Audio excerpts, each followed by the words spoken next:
Nós queremos uma garotada que comece a não se interessar por política como é atualmente dentro das escolas. Nesses últimos dias, a gente viu a família Bolsonaro, o clã Bolsonaro, mais uma vez disparando contra o Paulo Freire. E por quê? Qual é o medo que o Paulo Freire causa nessas pessoas? Porque, na verdade, não foi o primeiro evento no qual isso ocorre, mas o Paulo Freire tem sido atacado pela extrema-direita brasileira há muito tempo. O Olavo de Carvalho é um que constantemente ataca o Paulo Freire, o Nando Moura, o Bernardo Kister. Então, assim, eles elegeram o Paulo Freire como um dos alvos preferenciais por algumas razões, na minha opinião. E eu vou enumerar para vocês aqui. A primeira razão é pela clara influência que o próprio Paulo Freire diz do marxismo no pensamento dele. Ele fala isso, ele fala que quando ele leu Marx, ele começou a entender as relações de opressão na sociedade. E, pessoalmente, a grande contribuição do Marx tem a ver, de fato, com essa percepção da relação entre opressores e oprimidos nas sociedades capitalistas industriais. Então, o ataque ao Paulo Freire não é apenas um ataque ao maior educador brasileiro, ao mais conhecido, ao mais reconhecido internacionalmente, ao mais laureado, a um dos autores mais citados em ciências humanas do mundo, mas é um ataque, principalmente, à esquerda como um todo e ao marxismo e às teorias do Marx. E aqui você tem um grande problema. Por quê? Porque a teoria do Marx ela é realmente uma das mais importantes, uma das centrais no final do século XIX e durante boa parte do século XX. Então não é uma teoria que pode ser menosprezada, não é uma teoria que pode ser ignorada, é uma teoria que influenciou os rumos da história do mundo, que teve um grande impacto nas artes, na cultura, no conhecimento, nas academias. Então, assim, não pode ser menosprezada, do mesmo modo que não pode ser menosprezada a influência de Max Weber, ou de Nietzsche, ou de Freud, ou de Darwin, ou de Einstein. Ou seja, é uma teoria central que permitiu a compreensão de certos mecanismos da sociedade, embora tenha seus problemas, embora tenha suas falhas, embora tenha suas limitações, mas é uma teoria muito importante que influenciou muitos pensadores, não apenas o Paulo Freire. Você tem muitos pensadores ocidentais da Europa, dos Estados Unidos, da América Latina, da África, da Ásia, que foram influenciados por Marx. Ou se não foram influenciados, ou se não foram inspirados por Marx, tiveram que dialogar com a teoria marxiana, mesmo que fosse para confrontá-la.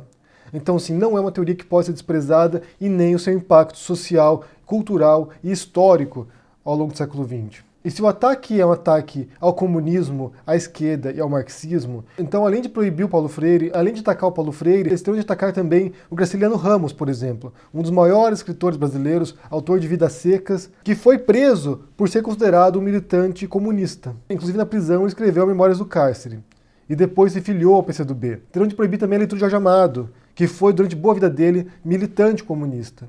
Terão de proibir a leitura de Saramago, também militante comunista até a morte. Terão de proibir uma série de pensadores, de artistas, que foram influenciados por Marx e ainda hoje são relevantes, e ainda hoje são estudados, ainda hoje são lidos, e ainda hoje influenciam também o pensamento do mundo. E o que os estudiosos do Paulo Freire dizem é que uma grande influência que se pode perceber também na obra do Paulo Freire tem a ver com Hegel, mais do que Marx às vezes. Lembrando que a obra do Marx foi uma resposta à obra do Hegel. O Marx pertencia a um grupo de jovens hegelianos na Alemanha, na sua juventude. Outra influência importante na obra do Paulo Freire é o estruturalismo francês, é a fenomenologia, é o existencialismo.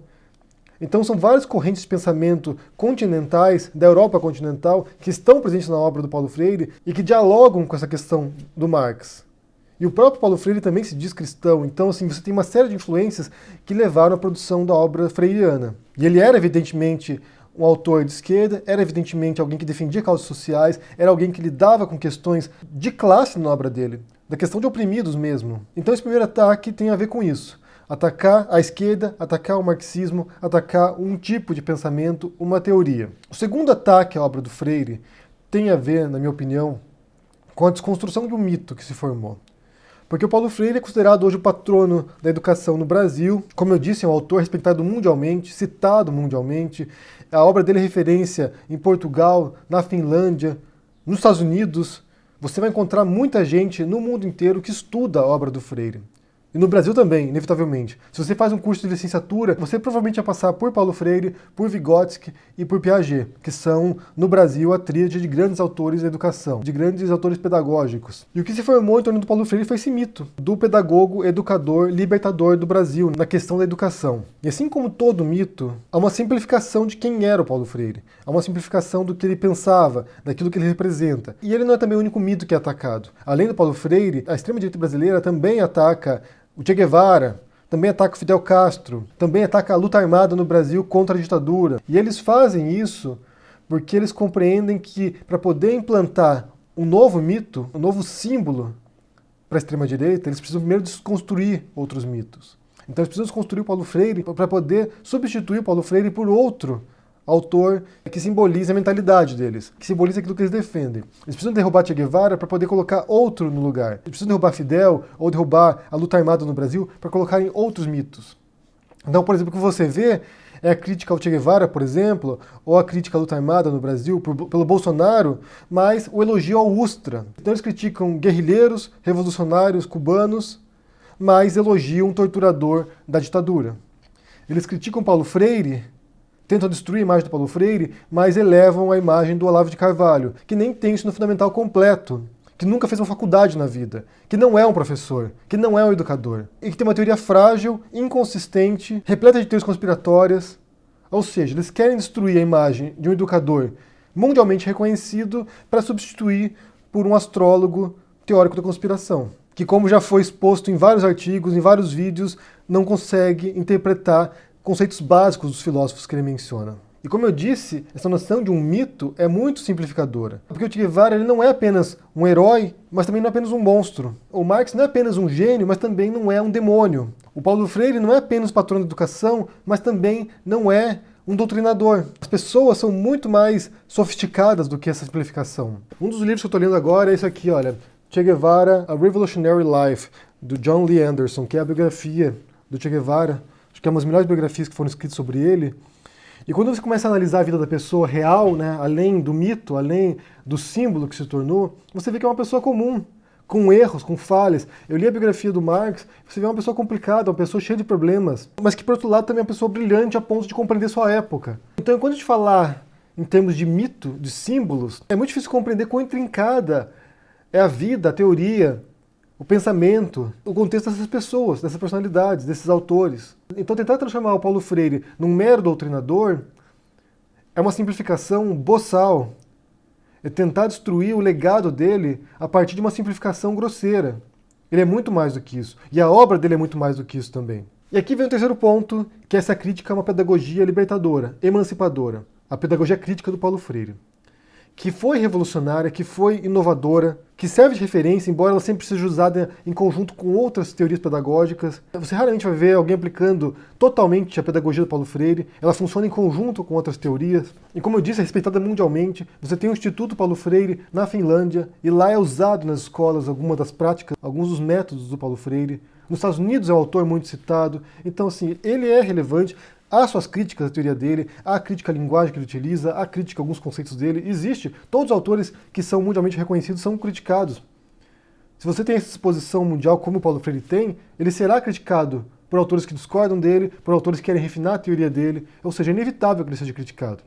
Mesmo no Brasil também. Mas, por outro lado, essa aversão do governo Bolsonaro e da extrema-direita à pedagogia crítica é uma aversão, acima de tudo, a essa educação emancipadora do Paulo Freire, que visa entender as relações dos oprimidos e como eles podem se libertar dessa opressão. Porque essa é a ideia da pedagogia do Paulo Freire. Como se libertar da opressão. Como você entender sua posição numa estrutura de classes, porque isso é o centro da teoria marxiana e da teoria do Freire também, dessa relação de classes, e como romper essa opressão.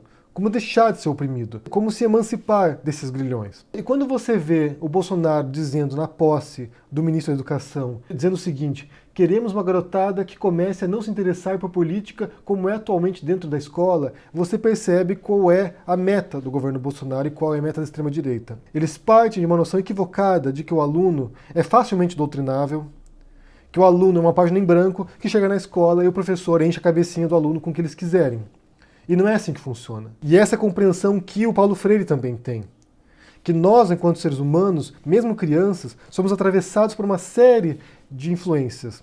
A família nossa nos influencia, a nossa sociedade como um todo, a nossa religião, a nossa classe social, a nossa cor da pele, o nosso país, o nosso idioma.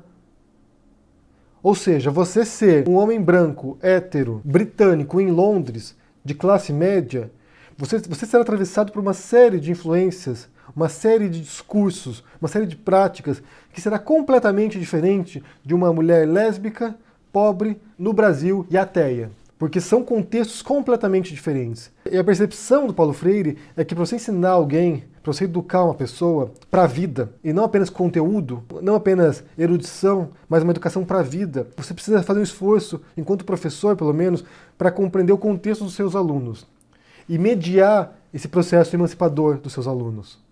E isso é extremamente perigoso para governos, porque uma população crítica, uma população que pensa, uma população que reflete, que indaga os seus governantes, é muito perigosa, porque não aceita tudo o que eles dizem. A teoria freiriana, a pedagogia crítica freiriana é perigosa para governante, porque ela leva a um questionamento das estruturas de poder, das estruturas de opressão.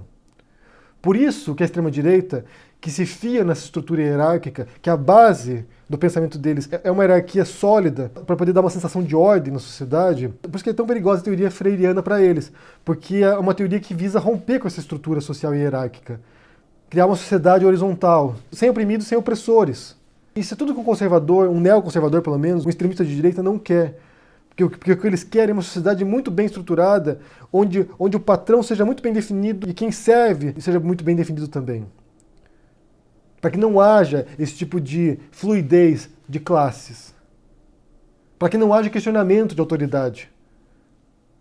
E é por isso, por exemplo, que o Bolsonaro propõe um regime militar nas escolas, a militarização das escolas. Para que haja disciplina, não senso crítico. Para que haja obediência, não reflexão. Para que haja subserviência e não dúvida. E isso não funciona porque os alunos, os jovens, eles não são facilmente doutrináveis. Eles já vêm desse contexto que traz uma série de cargas de informação, de práticas, de pensamentos que devem ser somados aos outros alunos e ao professor também. Então o ataque ao Paulo Freire também é um ataque ao modelo de sociedade na qual você não tem a gente oprimida. Ou se houver, que esses oprimidos possam se libertar dessa opressão. E isso é muito perigoso para um governo autoritário, para um pensamento autoritário, para um pensamento hierárquico, com patrões e empregados, com líderes e subalternos. Então, para resumir, para mim são 3 ataques principais à personalidade do Paulo Freire. O primeiro tem a ver com o ataque ao marxismo e à esquerda, o segundo tem a ver com o ataque ao mito, ao símbolo Paulo Freire, e o terceiro tem a ver com a própria obra do Freire, que tem esse caráter emancipador, crítico, reflexivo, que levaria o aluno a enfrentar as estruturas de poder. E todos esses 3 aspectos são perigosos para o Bolsonaro, para a família dele, para a extrema-direita no Brasil. Porque propõe um modelo libertador para os alunos. E eles têm medo da liberdade. Eles têm medo de quem pensa. Eu quero saber se vocês acompanharam essas falas dos Bolsonaros aí, da família Bolsonaro sobre Paulo Freire, que compartilharam na internet também críticas ao Paulo Freire. O que você pensa sobre isso? Deixa aqui no comentário, deixa o joinha, assina o canal, ajude no Apoia e a gente se vê por aí. Abraço e até mais. Tchau!